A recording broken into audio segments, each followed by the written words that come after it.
추석 명절 연휴 가운데 있습니다. 또 명절 연휴를 통해서 가족들을 또 만나기 위해서 출타한 분들도 계시고 또 그렇지 않은 분들은 오셔서 예배를 드리게 되는데 오늘 예배를 통해서 또 하나님의 크고 놀라운 은혜가 임하기를 간절히 기도드립니다. 비전의 사람이 되자라는 주제를 가지고 성경에 등장하는 하나님의 비전을 가졌던 사람들을 우리가 살펴보면서 그 사람들은 어떤 비전을 가지고 하나님 앞에 어떻게 살았고 그래서 하나님이 어떠한 그들에게 결과를 주었는가 이런 이야기들을 통해서 그 옛날 이야기가 그냥 옛날 이야기로 끝나는 게 아니고 그 옛날에 그 비전을 가졌던 사람들의 그 비전이 오늘 이 시대를 살아가는 우리들에게 하나님이 주시는 비전으로 받고 그 비전을 가지고 우리가 그들처럼 살아감으로 하나님이 사용하시는 그런 제자들이 되어야 되겠다라고 하는 것이 이 비전의 사람이 되자라고 하는 주제를 가지고 말씀을 나누는 핵심이라고 할 수 있습니다. 코로나로 인해서 많은 경제적으로도 그렇고 많은 어려움들이 있었죠. 그리고 실제적으로 많은 타격을 본 곳이 어디냐면 교회입니다. 종교단체들이고 왜 그러냐면 코로나 때문에 예배가 제대로 드려지지 못했던 시절도 있고 또 드리는가 싶으면 또 다시 또 심해지면 멈추고 이런 일들이 반복되면서 사실 우리 기독교회라고 하는 이 모든 행사나 예배나 이런 것들이 제대로 되지 못했던 것들이 사실이거든요. 그리고 이제는 그 모든 것들이 지나갔고 이제는 우리가 하나님 앞에 예전에 가졌던 신앙을 다시 회복을 해야 됩니다. 열심을 또 회복을 해야 되시고 그래서 우리가 가져야 될 핵심이 뭐예요? 하나님이 주신 비전을 가지는 것이 중요하다고 하는 것입니다. 그래서 언제까지 나태해지고 또 우리의 신앙이 좀 연약해진 신앙을 가지고 우리가 하나님을 섬기고 주의 일을 하는 것이 아니라 이제는 조금 더 비전의 사람이 되어서 이제는 하나님이 기뻐하시는 일을 하나님 안에서 잘 감당하는 그런 일꾼들이 되어야 되겠다라고 하는 것이 우리가 나누는 말씀의 핵심이라고 하는 것입니다. 그래서 비전의 사람은 믿음의 사람이고 성령의 사람이에요.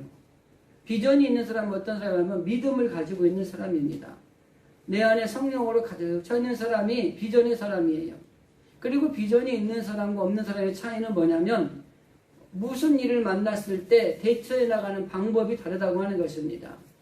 비전이 없는 사람들은 무슨 일을 만나거나 어려운 일에 대처하게 될 때에 걱정을 합니다. 불안해합니다. 염려하기 시작을 합니다. 그리고 결국은 좌절하고 낙심해서 포기하게 되는 경향이 많이 있죠. 이게 세상 사람들이 살아가는 방식 중에 하나입니다. 그런데 세상 사람들이 다 그러느냐? 아니에요. 세상 사람들 중에서도 비전을 가지고 세상이 주는 자기들이 가진 비전을 가지고 살아가는 사람은 그 분야에서 성공하더라고요. 그런데 하나님을 믿는 우리들은 하나님이 주시는 비전을 가지고 있어야 됩니다. 그러면 어떤 문제가 와도 걱정하지 않습니다. 큰 힘든 일을 닥쳐왔다 할지라도 불안해하지 않습니다. 하나님께서 이 일을 통해 사실 일을 기대감을 가지게 됩니다. 하나님이 이 일을 통해서 나에게 또 어떤 복을 주실 것인가 라고 하는 확신을 가지게 되는 거예요. 그렇기 때문에 비전을 가진 사람과 그렇지 않은 사람은 천지 차이라고 하는 것입니다. 그래서 우리는 비전의 사람이 되어야 된다고 하는 겁니다. 그래서 성경에 등장하는 비전의 사람들을 살펴보면서 첫 번째로 아브라함을 우리가 살펴보았고 두 번째로 아브라함의 자손 중에 족장의 마지막이라 할 수 있는 요셉의 비전을 살펴보았고 오늘은 족장 시대가 끝난 다음에 그 비전이 연결되는 모세의 비전에 대한 이야기를 좀 나누려고 하는 것입니다. 우리가 삶을 살아가다 보면은 수많은 선택과 결정을 해야 될 일들이 참 많죠. 주부들은 눈을 뜨면 오늘은 미역국을 끓일까 콩나물을 끓일까 이거부터 시작해서 선택과 결정할 일이 참 많아요. 아침에 출근할 때 오늘은 넥타이를 요걸 찰까 오늘은 요 넥타이를 찰 것인가 이런 것부터 선택을 해야 되죠. 그리고 우리가 선택하고 결정하는 거는요 분명히 그에 대한 책임과 그 책임에 대한 결과를 우리가 책임져야 되는 것이 있다고 하는 것입니다. 그래서 어떤 것을 선택한다는 게 참 어렵죠. 여러분 신앙의 선택도 마찬가지 아닙니까? 여러분들 하나님을 믿기로 선택하는 게 뭐 쉽게 그냥 선택한 사람도 있겠지만은 많은 갈등과 많은 번민과 고민하면서 그래 내가 예수님 믿는 것이 살 길이지라고 주님을 붙드신 분들도 있을 것이고, 또 어떤 사람들은 뭐 태어나 보니까 우리 가정이 믿는 가정이야. 나는 선택권도 없이 내가 그냥 모태신앙으로 태어나서 신앙을 가진 자녀들도 있을 수 있고. 그런데 중요한 건 뭐냐면 우리의 인생의 삶의 자리에서 몇 번의 아주 중요한 선택은 우리 가운데 맞닥뜨려지게 된다고 하는 것입니다. 그래서 누가 그런 말을 했죠. 사람에게 3번의 기회가 온다고. 그 3번의 기회 중에 한 번만 잡으면 성공할 수 있다고. 여러분들은 어떻습니까? 그 기회를 잘 잡으셨습니까? 여러 가지 뭐 많은 선택의 그 기회가 있었겠지만, 저는 여러분들이 하나님을 선택하고 하나님을 믿는 믿음의 자녀의 가정을 이루었다는 것만으로 여러분 아주 좋은 선택을 하셨다고 생각을 해요. 성도들은 하나님의 뜻의 섭리 안에서 사는 것이 가장 안전하고 의미 있는 길이라는 것입니다. 그 이유는 하나님이 이 모든 것을 주관하시는 하나님이시기 때문에 그런 거예요. 그래서 우리가 하나님을 선택했다는 이 자체가 너무너무 복된 거예요. 그래서 하나님을 우리가 섬기고 살아가는 이 믿음을 가지고 있는 것이 얼마나 복된 것인가를 깨달아야 된다고 하는 것입니다. 우리 한번 옆 사람한테 이렇게 인사해 보십시오. 하나님을 만난 거가 참 복된 겁니다. 너 그렇게 생각하십니까? 하나님을 만난 게 여러분의 올무가 되고 있지는 않습니까? 하나님을 만난 게 여러분을 불편해하지는 않습니까? 그것조차도 하나님을 만난 것이 은혜라고 하는 것이에요. 저는 종종 그런 생각을 합니다. 막 세상에 힘든 일들을 만나고 고민해야 되고 문제가 생기면 제가 신앙을 가지고 있다는 게 얼마나 힘이 되는지 몰라요.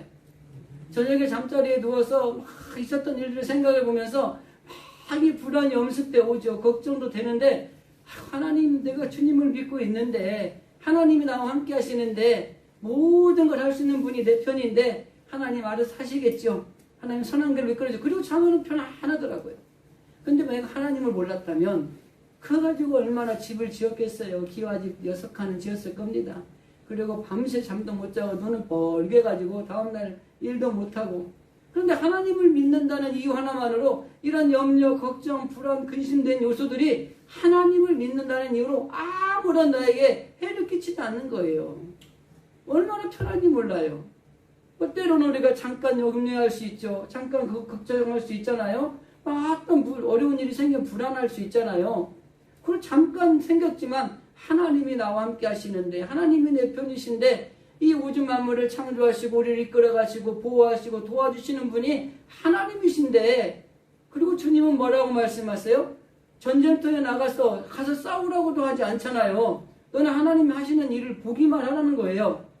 그래서 내가 하나님이 하시는 걸 보기만 하면 되는데, 이런 생각을 하니까 얼마나 평안한지 몰라요. 그리고 희한하게도요, 그렇게 마음을 먹고 편안을 갖고 있으면 그렇게 하나님이 이끌어 가시는 거예요. 이게 은혜입니다. 그러니까 여러분, 하나님을 여러분들이 만났고 선택했다는 것이 복 중의 복이라는 것을 꼭 기억하셔야 된다고 하는 것입니다. 모세가 갈림길에서 하나님의 인도를 따르는 선택이 얼마나 좋은 선택인가를 그의 인생의 삶 가운데 하나님의 말씀을 통해 보여주고 있어요. 더 나아가서 이 과정에서 하나님이 역사하시는 과정들을 보면은 놀라울 정도로 세밀하게 하나님이 역사하시는 걸 발견할 수 있다고 하는 것입니다. 구약에서 이스라엘 백성들에게 하나님이 약속하신 것이 핵심이 2가지입니다. 첫째는 땅에 대한 약속, 두 번째는 후손에 대한 약속이에요. 창세기에 보면은 하나님의 후손의 약속이, 이 약속된 민족이 어떻게 해서 성취되어 가는지를 보여주는 게 창세기에 기록이 되어 있습니다. 그래서 1장에서 11장까지 원 역사가 끝나고 난 뒤에 12장이 시작하면서 아브라함이라고 하는 족장을 부르기 시작하는 거예요. 그래서 이 아브라함과 언약을 맺은 것이 이스라엘의 첫 번째 언약입니다. 그리고 그 12장 이후에 마지막까지 요셉에 이르기까지 족장 시대를 거느리는 하나님의 이 후손이 어떻게 연결되는가를 보여주는 책이 창세기입니다. 출애굽기, 레위기, 민수기, 신명기, 이 4권의 책은 뭐냐면 하나님이 주신 땅의 약속이 어떻게 이루어져 가는지를 보여주는 것이 창세기 이후에 4권의 모세오경의 책에서 기록이 되어져 있는 거예요. 그래서 이 모세를 통해서 이스라엘 민족을 해방을 시키고 그 이스라엘 민족이 광야에서 훈련을 받고 그 요단 동편 땅에 머물러 섰을 때까지가 모세의 역할이에요. 그리고 거기에서 이 강을 건너서 가나안 땅, 하나님의 약속한 땅, 창세기 15장에서 약속한 지 약 550여 년이 지난 이후에 약속이 이루어지는 과정이 이 요단 동편에서 여호수아가 가나안 땅으로 들어가는 과정이 550년이 걸리는 겁니다. 아브라함에게 하나님이 약속하실 때 창세기 15장에 보면은 내 자손이 이방에서 계기되어 그들을 섬기겠고 그들이 400년 동안 내 자손을 괴롭히리니 그들이 섬기는 나라를 내가 징벌할지며 그 후에 내 자손이 큰 재물을 이끌고 나오리라. 이게 창세기 15장 13절 14절 말씀의 약속입니다. 이 약속이 언제 이루어지냐면 500년이 지난 이후에 이 약속이 이루어지는 거예요. 여러분, 약속이 빨리 이루어지는 것도 있지만 하나님의 약속은 500년 뒤에 이루어지는 약속도 있어요. 그러나 그 약속은 유효한 겁니다. 우리들도 마찬가지입니다. 하나님의 말씀을 통해서 우리에게 주신 약속의 말씀들이 있어요. 그 말씀이 당장 오늘 받고 내일 이루어지는 것도 있을 수 있지만 내 생애 때 이루어지지 않을 수도 있어요. 우리 자손의 때도 안 이루어질 수 있어요. 3대, 4대 지나고 난 뒤에 한 400년쯤 지나고 이루어질 수도 있는 거예요. 그러나 하나님의 약속은 분명히 성취된다는 게 이 성경이 우리에게 가르쳐주는 지혜라고 하는 것입니다. 그래서 오늘 성경의 말씀에서 마찬가지로 하나님께서는 그 모세를 통해서 하나님이 이루어가는 약속의 그 비전을 이어가는 인물로 사용하시고 있다고 하는 것입니다. 모세는 애굽으로 들어가서 이 아이들이 태어나면 다 죽어야 되는 위기 상황 속에서 이 남아로 태어났어요. 그러니까 이거 가만 놔두면 죽게 생겼으니까 이 모세를 그의 어머니가 이 강물에 떠놀려 보내잖아요. 근데 참 하나님의 역사는 대단하신 거예요. 떠내려 가다가 팍 뒤집어져 가지고 죽어버릴 수도 있고, 그죠? 아니면 악어가 와서 덥석 잡아먹을 수도 있고, 여러 가지 위험 요소가 있는데 떠놀러 가다가 하필이면 그 바로의 딸 공주가 있는 목욕하는 곳에 다 그 광주리가 가잖아요. 그래서 이 40년이라는 기간 동안 이 모세는 왕궁에서 자랍니다. 아주 호의호응하며 자라죠. 그러나 이 모세가 자기가 그렇게 사는 것을 거절합니다.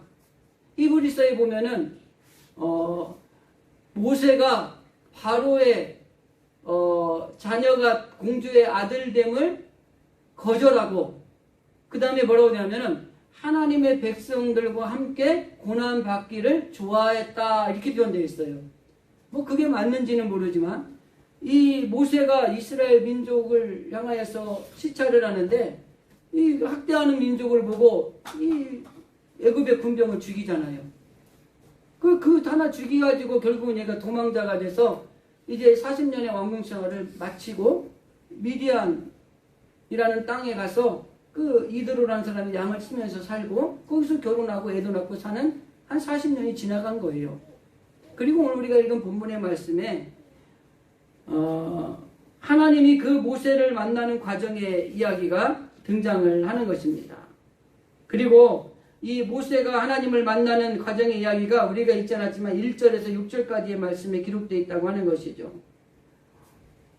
양을 치는데 미디안 지역에서 양을 쳐야 되는데 이 모세가 어느 날 이 동편이라고 그러죠. 그쪽으로 멀리 양을 치러 간 거예요. 근데 거기에는 뭐가 있냐면 호렙산, 다른 말은 신의 산이죠. 호렙산이라는 곳에 양을 치러 갔는데 이 떨기나무가 불을 타고 있는 거죠.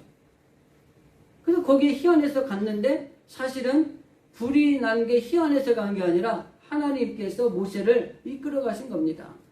그곳에서 모세와 하나님이 만남을 가집니다. 여러분, 우리가 하나님과 모세의 만남의 이 자리를 통해서 우리가 생각해 볼 수 있는 것은 우리들도 하나님께서 불러주셔서 우리도 하나님을 만난 사람들이라는 거예요. 모세가 하나님이 질문을 할 때 모세가 뭐라고 이야기를 하냐면 내가 여기 있나이다 라고 대답을 합니다. 하나님이 부르실 때에. 근데 내가 여기 있나이다 라는 말을 직역을 하면 보세요 나를 이라는 뜻입니다. 이 말은 무슨 말이냐면 모세가 하나님의 말씀을 들을 준비가 되어 있다고 하는 것이에요. 우리는 하나님이 우리를 만나 주실 때에 하나님의 말씀을 들을 준비가 되어 있는 자세가 있어야 돼요. 주여 내가 여기 있나이다. 이 말이 하나님 내가 들을 준비 다 돼 있어요. 말씀만 하십시오. 이렇게 얘기되는 겁니다. 요즘 아이들 보면은 뭐 엄마나 아빠가 뭔 얘기하면 참 듣기 싫어가지고 귀찮아하는 애들이 참 많죠. 너무 똑똑해서 그런지 아니면 사회가 악해져서 그런지 모르겠어요. 아 됐어요 뭐 말인지 알겠어요. 말도 못하게. 그런데 이 자녀들이 부모님이 나이 드시면 말도 많아지는데 그거 들어주는 거예요. 엄마 얘기해보세요. 들어드릴게요. 말씀하세요. 제가 잘 듣고 있어요. 이러면 얼마나 엄마 아빠가 신나겠어요. 그런데 뭔 얘기만 하면 뭔 말인지 알겠어. 됐어. 얼마나 서운하겠어요. 하나님이 모세를 불렀어요. 그런데 모세가 주여 내가 여기 있습니다. 들을 준비 되어 있습니다. 말씀하십시오. 이렇게 이야기하고 있는 자세가 매우 중요한 자세라고 하는 것입니다. 그리고 이 모세가 이 하나님 앞에 섰을 때 하나님이 하시는 말씀이 뭐예요? 내가 선 땅은 거룩한 땅이니 너 거기서 신발을 벗어야 된다. 이렇게 이야기를 하는 거예요. 여러분 거룩한 땅이라는 건 왜 거룩한 땅이냐면 하나님이 거하시기 때문에 거룩한 거예요. 우리가 성전이 거룩한 곳이라고 얘기하는데 왜 성전이 거룩한 줄 아세요? 똑같은 건물이고 똑같은 자리인데 뭐가 거룩합니까? 그 안에 하나님이 계시기 때문에 거룩한 곳이 되는 거예요. 그래서 결국에 하나님께서 우리에게 살아가는 인생, 그 모세가 하나님을 만나고 난 다음에 그전에는 자기 의지대로, 자기 생각대로, 자기 마음대로 살았어요. 그래도 그 의지대로 해봤는데 잘 안 됐어요. 그런데 오늘 이 만남의 장소를 통해서 주님을 만나고 난 다음에 이제는 내가 내 생각과 내 의지와 내 능력을 버리고 하나님 손에 붙들려서 살겠습니다 라고 하는 결단을 하게 되는 것입니다. 실제적으로 처음 40년 왕궁에서 호의호강하고 살았지만은 자기가 뭔가를 해보려고 했지만은 실패한 인생이잖아요. 그런데 하나님을 만나고 나서 하나님이 주시는 사명을 붙들고 나서 그리고 나니까 그 사람은 이제는 하나님을 붙들고 하나님을 따라서 살아가는 사람으로 변화가 되었다고 하는 것입니다. 비전의 사람이라고 하는 것은 우리의 옛것이 죽고 우리가 새 사람으로 하나님만을 믿고 하나님을 따라 살겠습니다라고 하는 사람 안에서 비전이 이루어지는 것입니다. 그러니까 아직도 우리가 옛것을 마음에 품어두고 하나님을 믿고 섬긴다든지 내 세상에 있는 것들을 버리지 못하고 주님을 믿는다고 한다든지 하는 것은 이건 반쪽짜리 믿음인 거예요. 출애굽기 3장 7절과 8절 말씀이 출애굽기의 핵심 구절 중에 하나입니다. 제가 한번 읽어드릴 텐데 이 안에 동사가 한 7가지가 나오는데 이 7가지의 동사를 통해서 하나님이 이스라엘 민족을 구원하시는 역사를 단계별로 정리해 놓은 책이 이 출애굽기라고 보시면 돼요.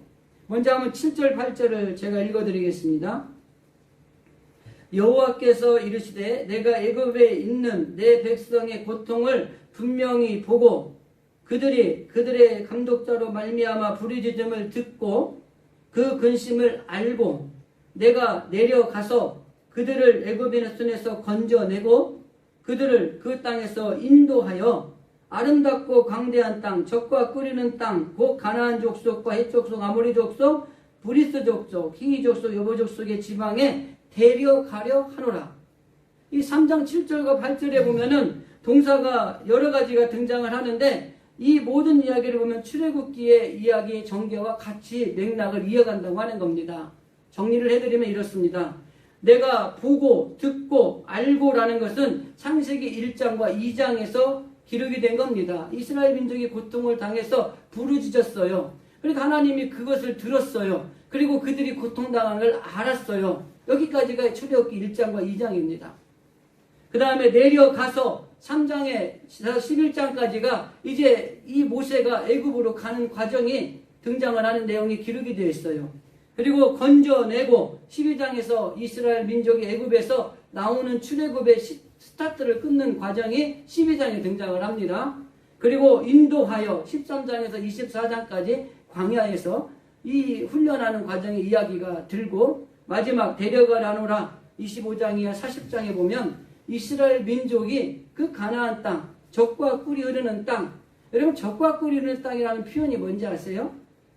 그냥 가나안 땅이 풍요로운 곳이라는 것을 상징적으로 표현한 말입니다. 그런데 그 땅이 원래 젖과 꿀이 흐르는 땅이라는 의미는 뭐냐면 그 땅에 가서는 하나님 없이는 살 수 없는 거예요. 그러니까 여기 젖과 꿀이 흐르는 땅이라는 것은 표면적으로는 가나안의 풍요로운 땅을 의미를 합니다. 그러나 우리가 신학적으로는 분명하게 알아야 될 것이 뭐냐면 그 젖과 꿀이 흐르는 땅은 하나님의 사랑으로 자기 백성과 함께 돌보시는 땅, 다른 말로 표현하면은 하나님만 바라보고 살아야 하는 땅이 젖과 꿀이 흐르는 땅, 가나안 땅이에요.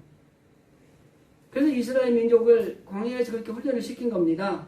그 땅에 들어가면 우리가 온갖 우상이 있다는 거예요. 온갖 강한 자들이 살아요. 여기 아까 앞에서 읽었던 것처럼 여기 가나안 족속, 헷 족속, 아모리 족속 그 안에 살고 있는 7 족속이 이스라엘 민족보다 훨씬 강합니다.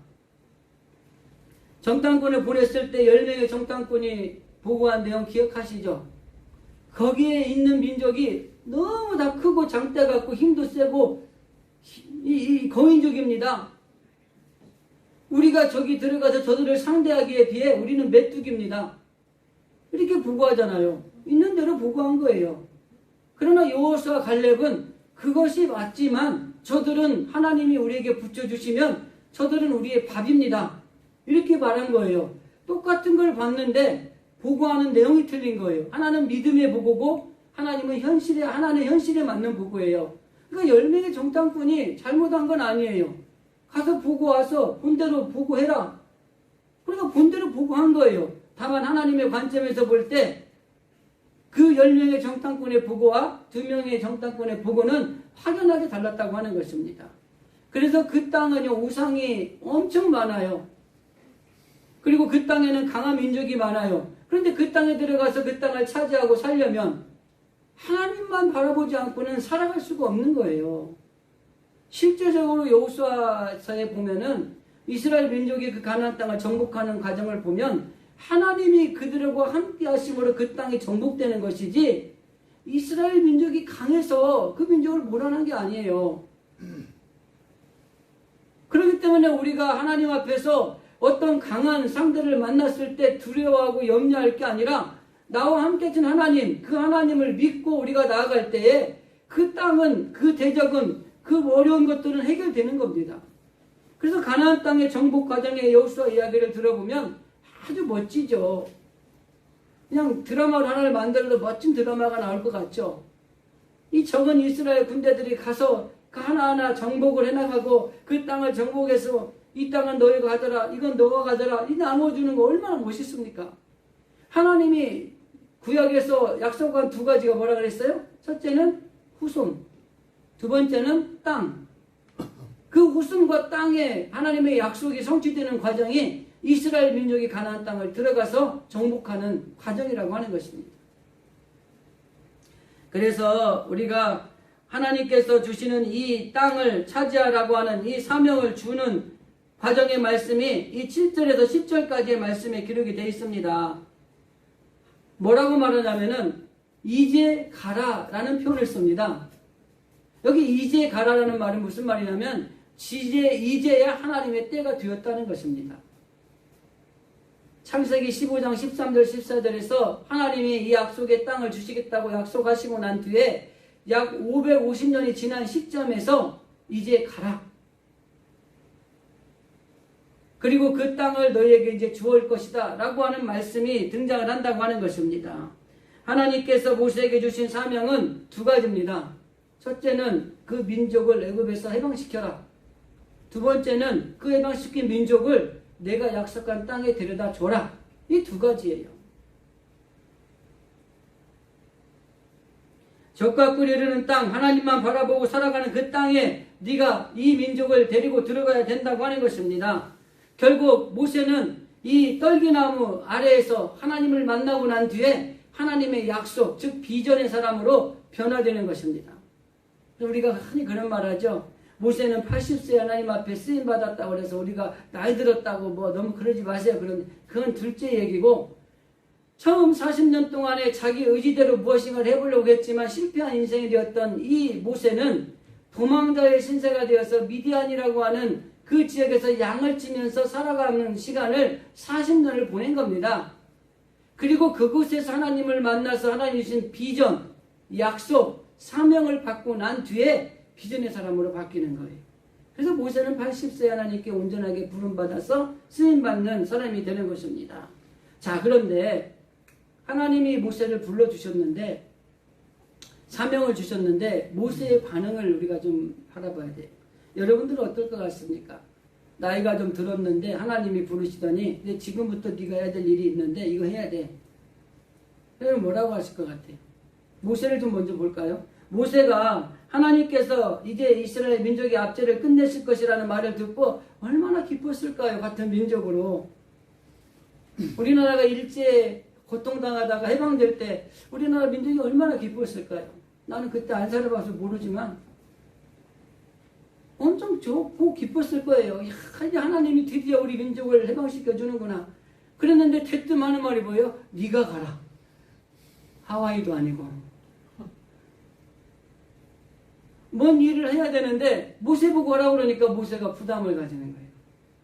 그리고 그가 나타내는 반응이 두 가지가 있습니다. 첫 번째가 나는 이 일을 감당하기에 너무 부족하다는 거예요.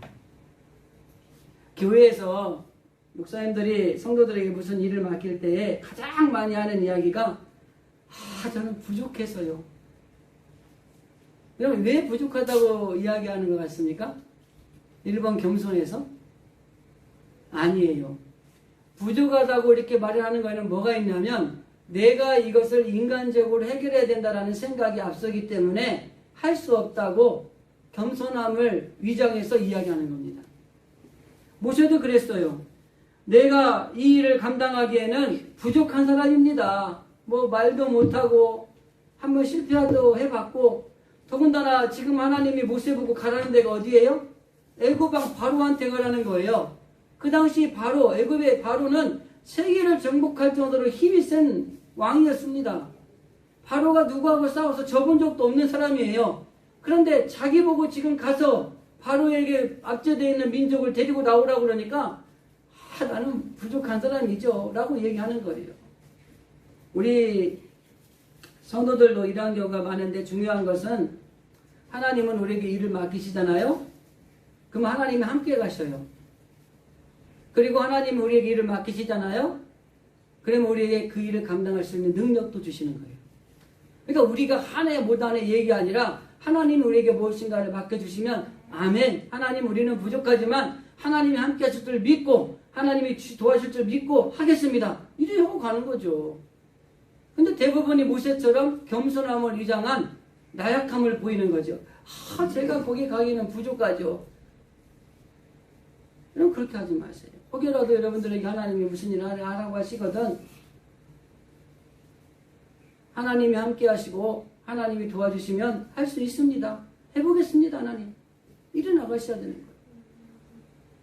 내가 누구이기에 이 말을 합니다. 이 말이 뭐냐면 결국은 아까 앞에서 말씀드린 것처럼 겸손함이라기보다는 하나님의 능력과 하나님의 지혜를 제대로 신뢰하지 못할 때 나오는 반응이라고 하는 것입니다. 그러니까 하나님이 모세를 향해서 뭐라 그래요? 내가 반드시 너와 함께 있으리라. 모세 너를 보내지만 내가 함께 갈 거야. 걱정하지 말라는 거예요. 여러분 하나님이 우리에게 무슨 일을 시키실 때에 하나님이 가서 죽든 말든 네 알아서 해라 얘기하지 아니하시고 하나님이 함께 가시는 거예요. 그리고 위기에 처하면 하나님이 막아주시고요. 어려운 문제가 있으면 헤쳐나갈 수 있는 길을 열어주시는 거예요. 그래서 우리가 일을 맡길 때는 그 일할 수 있는 능력도 함께 주시는 것이기 때문에 우리가 먼저 염려하거나 걱정할 거 아니에요. 뭐 하면 돼요? 하나님이 나와 함께 하시고 그분이 나를 도우신다는 신뢰함이 있으면 되는 거예요. 그럼 다 할 수 있는 거죠. 모세는 하나님의 말씀에 순종하면 되는 것입니다. 모세는 하나님이 사용하는 지팡이만 되는 것이고 그 모든 것을 행하시는 분은 하나님이시라는 것들을 알면 되는 거예요. 오늘날도 마찬가지입니다.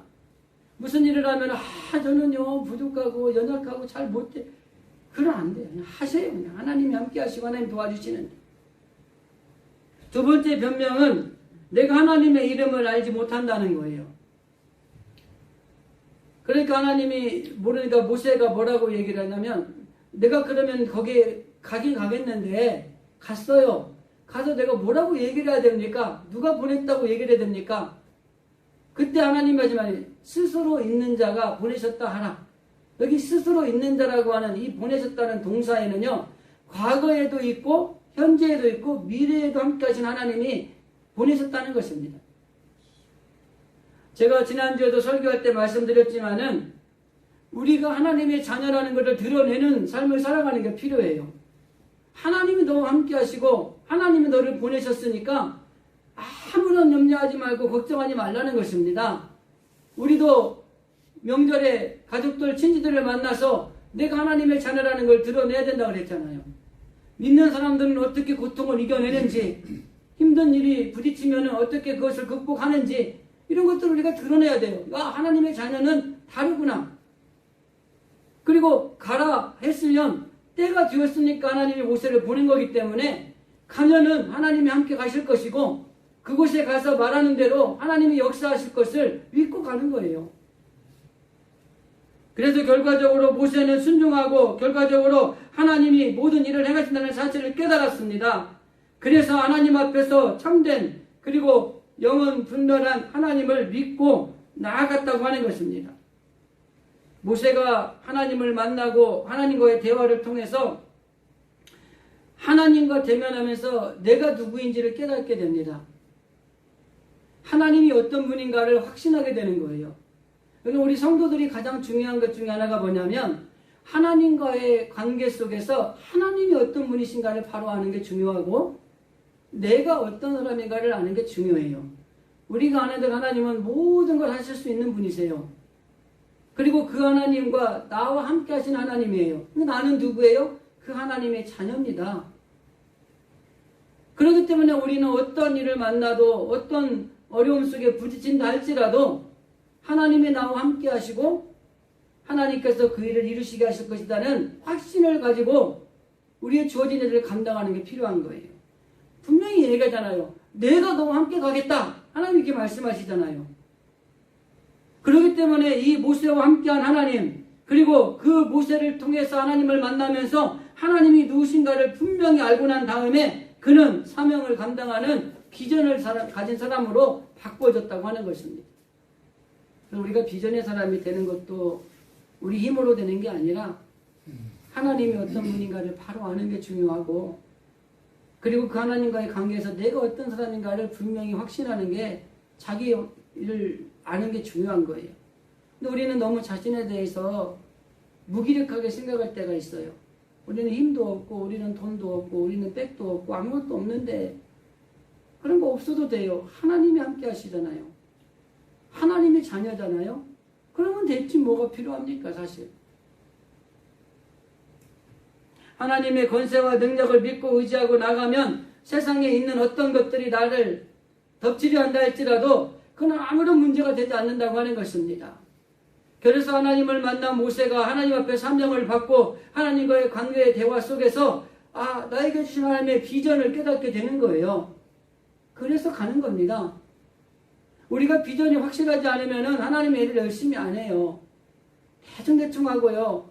그리고 교회에 왔다 갔다만 하지 안 하고 싶어요. 왜? 하나님에 대한 비전이 없거든요. 내가 이거 해서 뭐 하겠어. 나 아니도 누가 할 사람 많은데. 예수를 믿는 건지 교회를 다니는 건지 이건 모르는 거거든요. 비전을 가지셔야 돼요. 하나님이 어떤 분인가, 하나님은 나를 통해서 뭘 하기를 원하시는가, 이 비전을 가지는 게 중요하다고 하는 겁니다. 하나님이 저에게 주신 비전이 무엇일까? 저는 여러 가지로 이 설교를 준비하면서 생각해 봤어요. 하나님이 세우신 교회, 맡긴 교회 건강하게 세우는 것이 하나님 앞에 제가 해야 될 일입니다.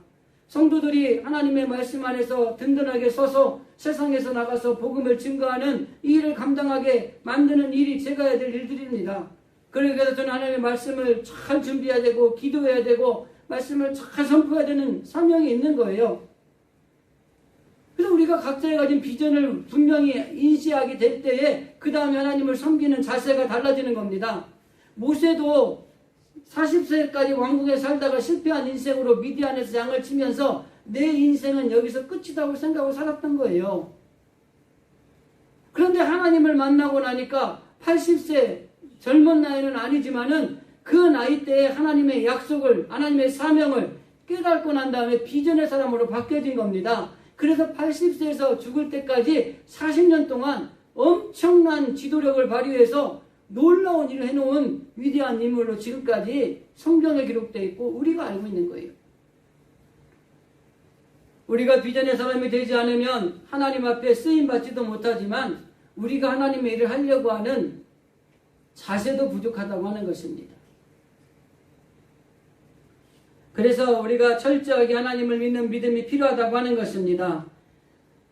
마무리를 잘하는 모세의 모습을 우리가 한번 좀 살펴볼 필요가 있는데 히브리서 11장 아까 말씀드린 대로 24절 25절에 보면 바로의 공주의 아들이라 칭함받기를 거절하고 도리어 하나님의 백성과 함께 고난을 받는 것을 잠시 죄악의 낙을 누리는 것보다 더 좋아했다. 이게 모세에 대해서 평한 이야기입니다. 여러분, 여러분들이 마지막 때 이 세상을 마치고 나면 여러분들에서 평을 한 이 글자로 해서 남긴다면 어떤 평을 하고 싶어요? 세상에 있는 것을 쫓아다니다가 세상에서 누릴 거 다 누리고 인생 기막히게 살고 갔다. 여러분, 이런 말이 좋습니까? 아니면 세상에 있는 것들을 조금 포기하고 하나님을 위해 살다가 헌신하고 봉사하고 그러다가 하나님 앞에 갔다. 이게 낫습니까? 우리가 이 뒤에 남는 것들이 필요하죠. 어떤 사람으로 남느냐라는 게 굉장히 중요하죠. 살아있을 때도 평가를 하지만은 그 사람의 진정한 평가는 죽은 다음에 평가라는 거예요. 힘이 있고 권력이 있고 가진 게 있을 때는 다 아부하는 것입니다. 그러나 그것들이 없어지고 세상을 떠났을 때 그의 묘비에 남는 그 글이 진짜로 그 사람을 평가해 주는 거 아닙니까? 하나님만 섬기며 믿음으로 살다가 주님 나라에 가셨습니다. 여러분, 얼마나 좋을까요? 바로의 왕궁에서 자란 이 거절한 이유는 뭐냐면 하나님의 백성으로서 하나님의 자녀로서의 살아가는 것이 더 귀하다는 걸 알았다고 하는 것입니다. 모세가 호렙산에서 하나님을 대면하고 난 다음에는 더 이상 자기를 의지하지 않았습니다. 하나님의 말씀을 받을 때까지 기도하는 사람이었어요. 그래서 막 산에 올라가서 기도하잖아요. 하나님의 말씀이 들려질 때에 순종한 사람이었어요. 하나님의 말씀하시면 100% 순종하잖아요. 모세가 이렇게 위대한 사람이 될 수 있었던 것은 그가 기도하고 말씀으로 그리고 더 나아가서 하나님이 주시는 능력을 힘입어서 그는 위대한 지도자가 되었다고 하는 것입니다. 그게 비전의 사람인 거예요. 무디라고 하는 분이 모세의 생애를 3등분해서 정리를 했는데 처음 40년은 자기가 무엇이 된 줄 알고 살아간 40년, 그 다음 40년은 자기가 아무것도 아니라고 생각하며 산 40년, 마지막 40년은 자기가 아무것도 아니라고 생각하는 사람을 하나님이 글을 쓰셔서 대역사를 이룬 40년, 이렇게 이야기를 합니다. 우리 진실의 성도들은 지금 어떤 삶을 살고 있습니까? 처음 40년, 다음 40년, 마지막 40년. 처음 40년은 이기적인 삶을 사는 사람 40년입니다. 자기만 위하는 거예요. 두 번째 40년은 겸손한 것 같지만 무능한 삶을 사는 거예요. 자기는 아무것도 아니라고 하는 겸손함이 있는 것 같으나 실제적으로 아무것도 없는 삶을 산 40년. 마지막 40년은 내가 겸손하게 난 아무것도 할 수 없습니다. 하나님이 도와주셔야 됩니다. 라고 할 때에 하나님이 역사하셔서 그를 통해 놀라운 일을 행하신 40년. 그럼 우리 진실의 성도들 이왕 예수 믿고 주님의 나라에 가기 전에 모세가 산 40년을 3등분 했다면 마지막 40년 하나님의 비전을 가지고 하나님 앞에 온전하게 쓰임받아 하나님의 놀라운 역사를 이루는 그런 주인공들의 삶을 살아가야 되지 않겠습니까? 말씀을 정리하겠습니다. 잘 사는 것보다 잘 죽는 것이 중요합니다. 시작보다는 끝이 좋아야 되고 올라갈 때보다는 내려올 때가 아름다워야 됩니다. 모세는 마지막이 아름다운 비전의 사람이었다고 하는 것입니다. 우리들도 마찬가지입니다. 시작보다는 끝이 좋아야 되고 높은 자리에 올라갈 때보다는 내려올 때가 더 아름다워야 됩니다. 그래서 하나님이 우리 백성을 부르시는 이유는 딱 두 가지입니다. 첫째는 너와 내가 교제하자. 두 번째는 내가 너에게 사명을 줄게. 하나님이 여러분들을 이 땅에 하나님의 믿는 자녀로 세우신 것은 나하고 좀 이 얘기 좀 하자는 거예요. 기도하면서 말씀을 통해서 교제하자는 거예요. 그리고 내가 너에게 할 일을 줄게. 비전을 줄게. 사명을 줄게. 그 사명을 감당해. 이거 두 가지 하기 위해서 하나님이 우리를 부르신 거예요. 여러분 하나님과 늘 교제하는 경건의 삶을 사셔야 되고 하나님이 그 중에 나에게 주시는 약속, 음성들이 들려질 때에 그 사명을 감당하기 위해서 하나님 감사합니다. 할게요. 이렇게 반응하며 나아가는 것들이 우리가 가져야 될 비전의 사람이라고 하는 것입니다.